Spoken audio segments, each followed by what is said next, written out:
We're beginning Chapter 7, Mohomed Atta's Secret World. If the media had just treated Mohomed Atta like they do any other celebrity like OJ writ large, if Entertainment Tonight had just taken viewers for a sneak peek backstage into the private life of one of history's greatest villains, if Mohomed Atta had only gotten the media spotlight according to J-Lo's latest boyfriend, 9/11 might not remain such a near total mystery. The reason they didn't is simple. They couldn't. They weren't allowed to. But if they could, reporters would still be camped out on Amanda Keller's doorstep, the way one New York Times reporter was until the FBI ordered him to go home. We finally found Amanda. Overall, she was not a happy camper. About press harassment, she said, a New York Times reporter named Chris, young, tall, kind of heavy, dark hair, and a dark goatee, came to my house.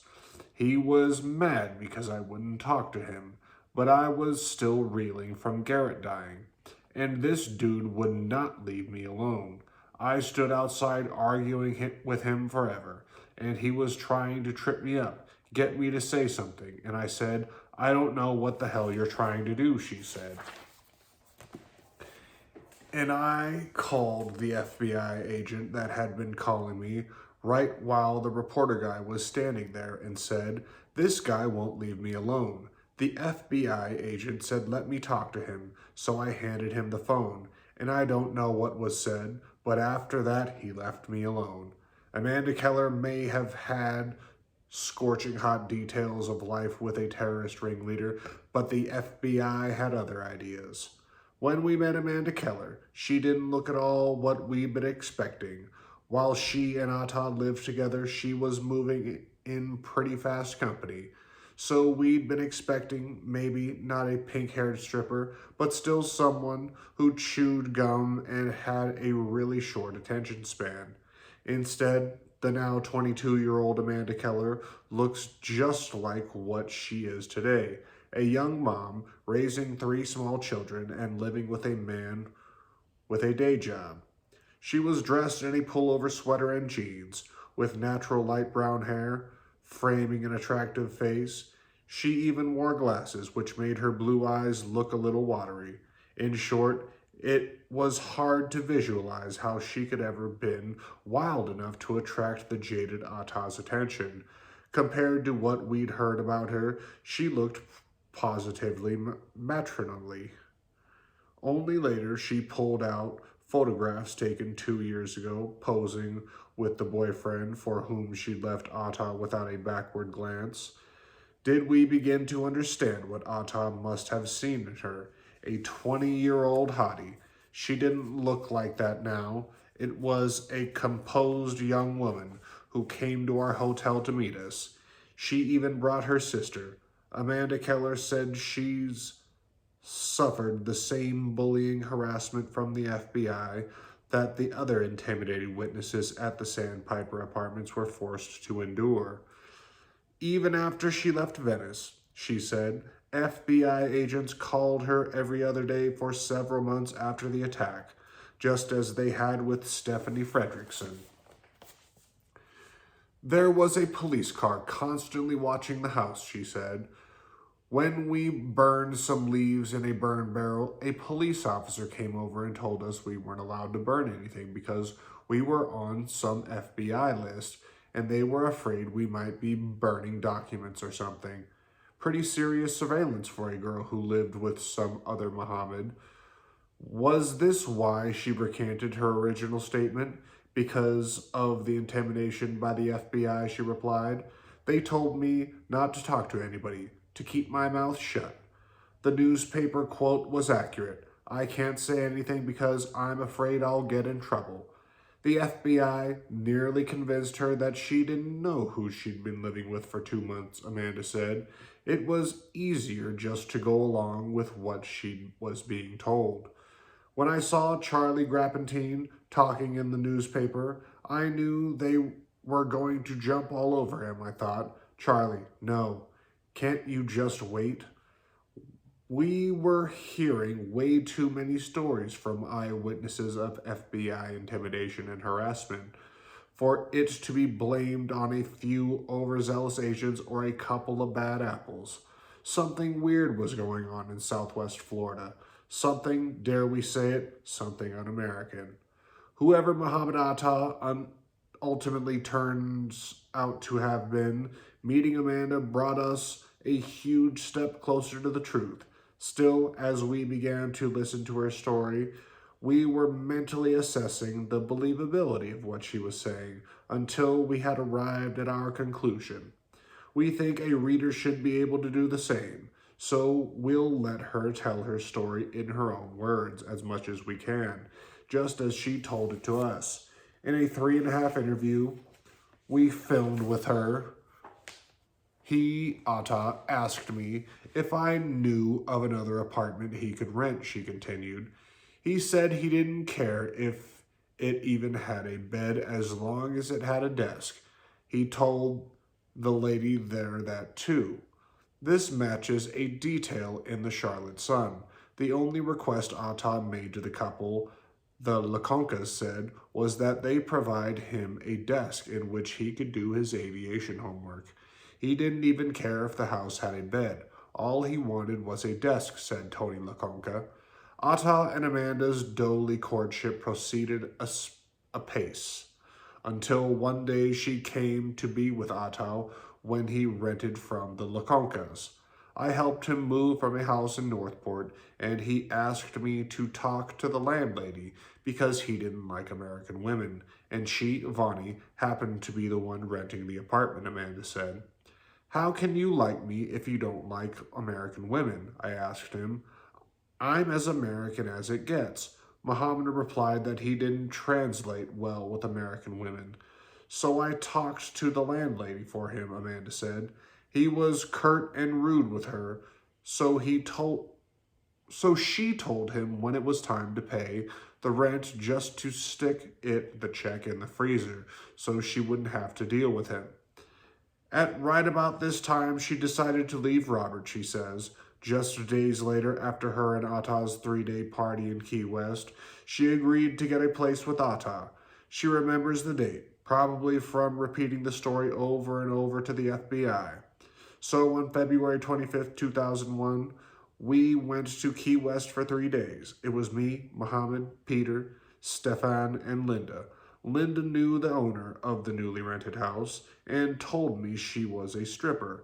Linda, who the Sun Herald reported got a phone call from Atta during the week before the attack, is the woman later characterized as unhelpful with the FBI. That was when we realized that Amanda Keller didn't have to be a rocket scientist to help unearth information about the terrorist conspiracy. And the first case in point is that the terrorist ringleader was about to party for 3 days with people whose names do not appear to be Arab. Based on her descriptions, we will later be able to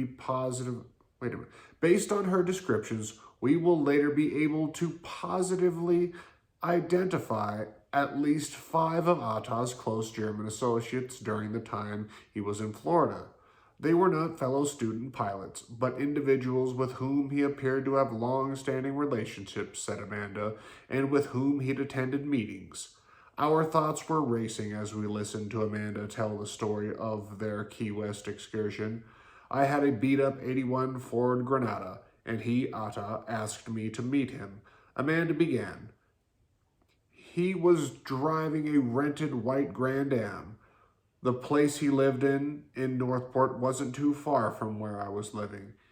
We went to Key West, and he took this long, out-of-the-way route. He was really familiar with Florida. He knew a back way to Fort Lauderdale on the way back. He drove to Daytona Beach and Naples and Fort Myers all the time.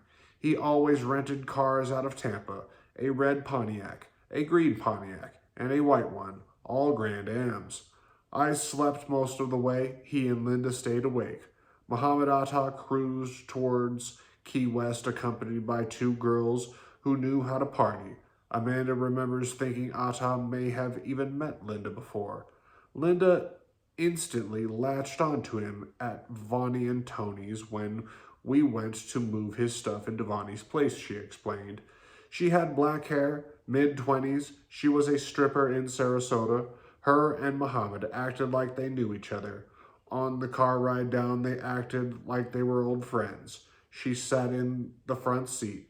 I was in the back to stretch out because I knew I was going to end up falling asleep. She dismisses whatever suspicions she had with a wave. Linda was kind of easy, sort of, just open for business. She was really clingy with me too, though. It was kind of uncomfortable. Before reaching Key West, they rendezvoused with Atta's German friends. We met with Peter and Stefan at one of the first islands before you get to Key West, Largo.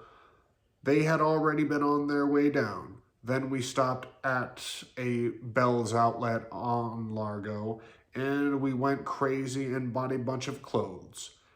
The original September 14th, 2001 Charlotte Sun article confirms in a backhand way Amanda's account for a shopping spree.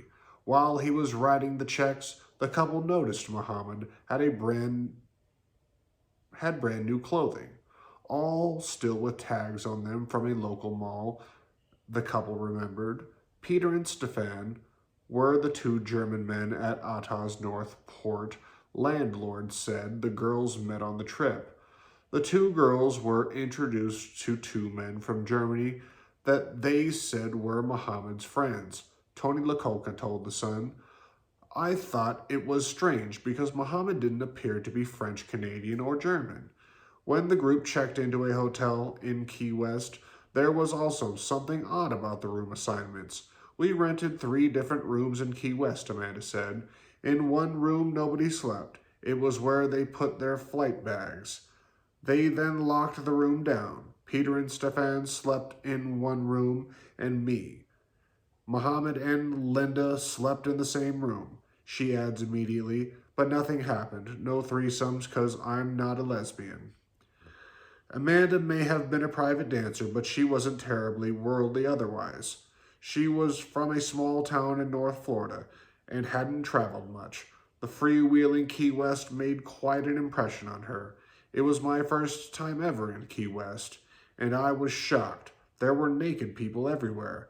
We walked out on this pier, and there was this naked guy right in front of me, and I freaked. Mohomed said this was normal for where he was from, France, where there were nude beaches everywhere, but I looked down and I was mortified. So Amanda didn't think Atta was French. In her defense, when we hear more about Atta's claimed French connections later, there are details which made her brief see. Wait a minute. There were details which made her believe.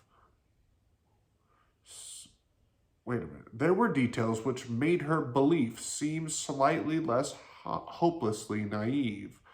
Another big surprise, their trip to Key West mixed business with pleasure. Atta and his German pals had a dinner meeting, which Amanda said she wasn't allowed to attend. We went to Sloppy Joe's, went to Rick's rooftop bar, and took a boat ride to see the dolphins. Me and Linda did, while Peter and Stefan and Mohomed went to the Hard Rock to meet some people for dinner. They just said they had to meet with some people at Hard Rock. They didn't tell me who it was. Who was Mohomed Atta meeting in Key West? All Amanda knows is that they flew in just to meet Atta. Somebody had flown in to meet with them in a single-engine plane to come speak to them. When they came back, they met up with us at the dock, and everybody was somber-looking and kind of quiet. Amanda's description of their demeanor when they returned from the meeting makes it hard not to conclude that it had involved discussion of actions that would leave thousands dead. Later, we were walking through some shops, a chapel by the sea, looking at some necklaces, and Mohomed turned to me and, out of the blue, said, "Why don't we get married?" And I said, "What the hell are you talking about? I just met you." And he said, "Well, this way I can have my visa and I can stay here." Peter and Stefan started laughing and told him, "You're not in the right country." and Mohomed got really mad at me. And I said, how the hell can you get mad at me for not wanting to marry you? I just met you. Plus, I just got out of a bad marriage. Pointing at Peter and Stefan, Linda said, I'm getting ready to marry one of you two. So we went by Divas, and it was the first time I ever saw a drag queen, and I was standing there talking to them. They had their pictures taken with a drag queen. Peter, Mohomed, and Stefan were all standing next to the drag queen, who stuffed his hand down all their pants in the pictures.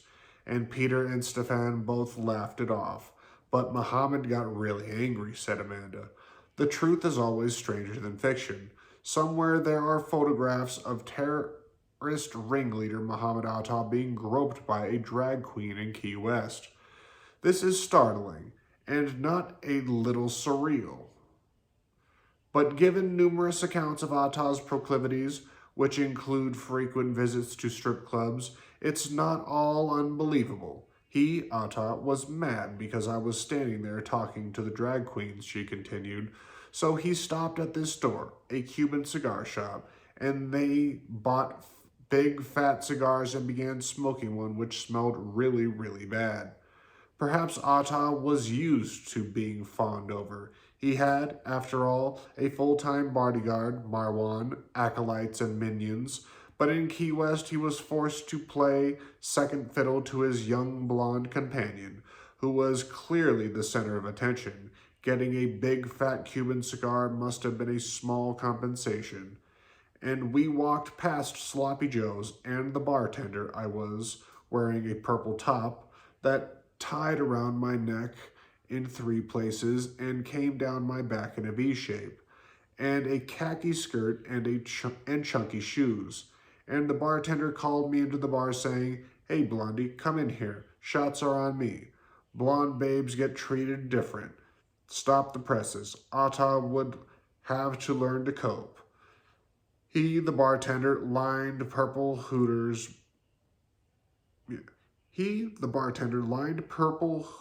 bar. Why do I say that?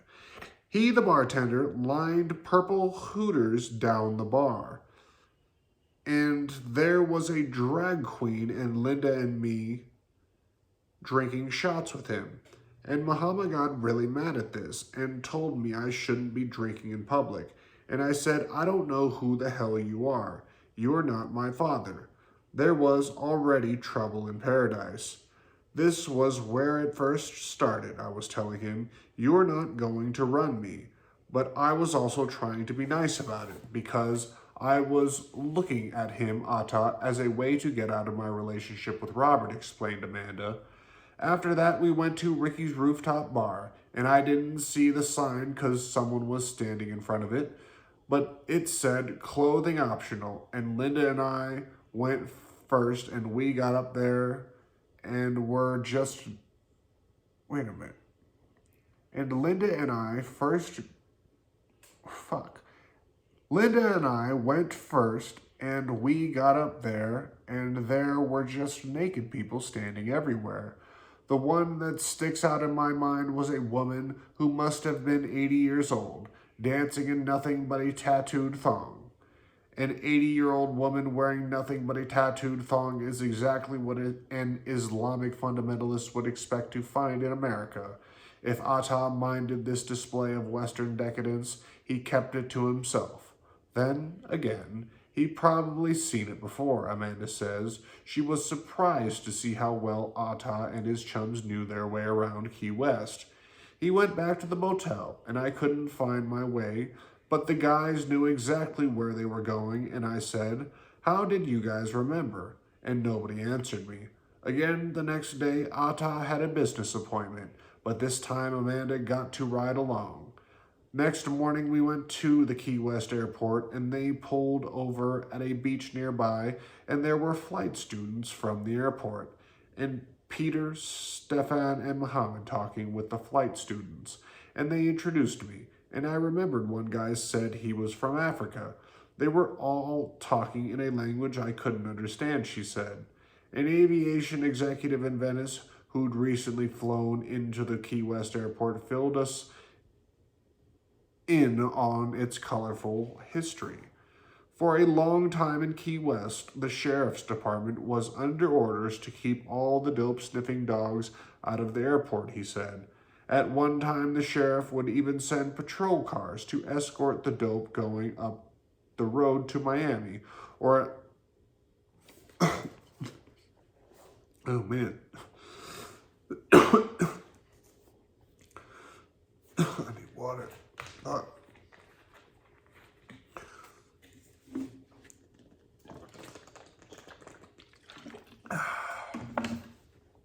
At least they aren't doing that anymore. I fucked up that whole thing. I'll reread it. At one time, the sheriff would even send patrol cars to escort the dope going up the road to Miami. At least they aren't doing that anymore.